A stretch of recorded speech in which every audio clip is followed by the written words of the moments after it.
Magluto, magluto, magluto! Tayo ay magluto!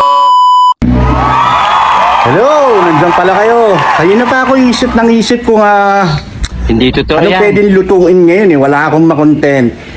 Kaya dito tayo, muna tayo para makapag-isip tayo ng maayos. Okay? Tara. Dito tayo mag-isip para isip tayo ng maganda-ganda. Okay? Yan. Nga, Ton. Pasok! Tol, tamang-tama lang dito ka. Gago! Tol, gagawin ko. Huwag ako mag-isip. O sige, anong lulutuin natin ngayon? Masarap yung malutong. Sausaw sa suka. Naman yun ng dragon. Mahirap kung hanap ng dragon ngayon out of fashion. Gago! Let's go! Crispy bata? Let's go! Let's go! Let's go! Okay, crispy pata. Kailangan natin ng pata. Siyempre, paminta, daon ng sibuyas. Kailangan din natin ng laurel, bawang, sili, star anise, asin, tanglad, at saka siyempre, mantika. Okay, unahin na natin na i-pedicure muna natin yung pata. Tanggalin natin yung mga cuticle na yan. Hindi natin gusto yan. Okay? At pagkatapos nyan, kukuha ka ng iyong pang-ahit pogi. After mong linisan ito, ay aahitan natin ang pata. Ayaw natin yung patang balbon.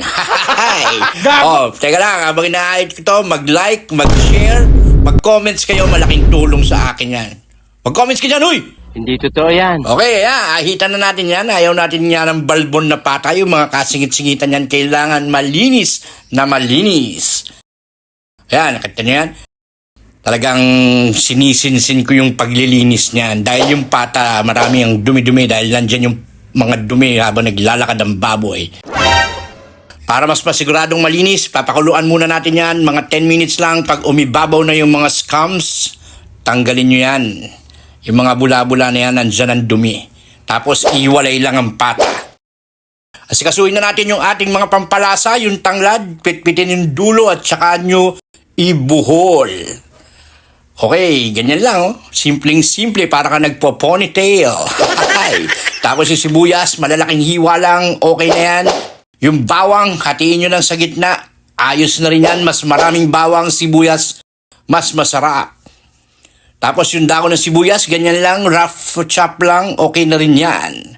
Tapos sa pressure cooker, mamaya ilalagay na natin itong mga ito. Nandiyan yung laurel, yung paminta, yung star anise, yung bawang, yung sili, yung dahon ng sibuyas at tanglad. Nakalimutan ba ako? Parang wala. Okay, sa pressure cooker, ilagay nyo na yung patang itinabi nyo kanina na napakuluan na ng konti. Tapos ilagay natin itong mga aromatics kung tawagin nila, yung ating mga pampasarap. Sama-sama na yan dyan, no? Ang ganda ng kulay, no? Tapos lagdagan nyo ng konting tubig para hindi matuyuan at lagyan ng asin at patis. Huwag kakalimutan ng patis. Tapos yan, sara nyo na yung pressure cooker at pag ito ay sumingaw na, bilangan nyo ng mga 20 to 25 minutes para saktong-sakto yung lambot ng inyong pata. Ayaw nyo yung nadudurog na yung balat dahil didikit yun mamaya sa pagpipirituhan. Pag okay na, katulad nyan, hanguin na yung pata at i-air dry or pwede nyo rin yan i-ref ng magdamag. Okay? Pagkatapos nyan, pag malamig na yung inyong pata, butas-butasan ng tinidor, makakatulong sa pagpapadutong yan at pahiran ng suka para makatulong sa pagwala ng extra moisture. Ayos! Hindi totoo yan. Tapos sa isang kasirola o kawali, lagay nyo yung parang patungan na gano'n para hindi dumikit yung pata, no? At saka nyo ipirito yung pata yung sa mantikang kumukulo. Medium heat lang yan. Unang frying, mga guys. Pag kumukulo ng ganyan, baligtarin nyo na, no? Pagkatapos nyo mabaligtad, pag ganyan na yung kulay niyan, pwede nyo nang hanguin at ulit, i-air dry natin ulit yan para mamaya sa second frying malutong na. Habang pinalalamig natin yung gagawa tayo ng sausawan, bawang, sibuyas, sili. Samasamahin nyo sa isang lalagyan, lagyan nyo ng suka. Siyempre, dinagdagan ko ng sukang Ilocos, asukal.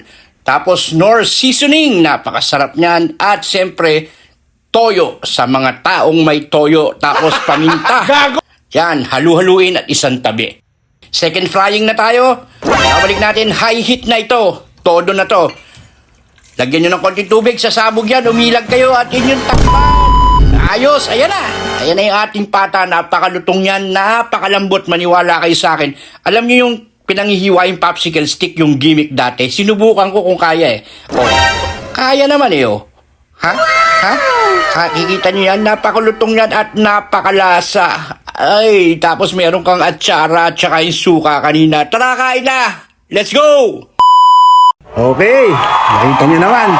Napakalutong, napakalambot. Kayang-kayang hiwain ng popsicle stick. Yun ang uso dati, naalala nyo yung popsicle stick ang humihiwa.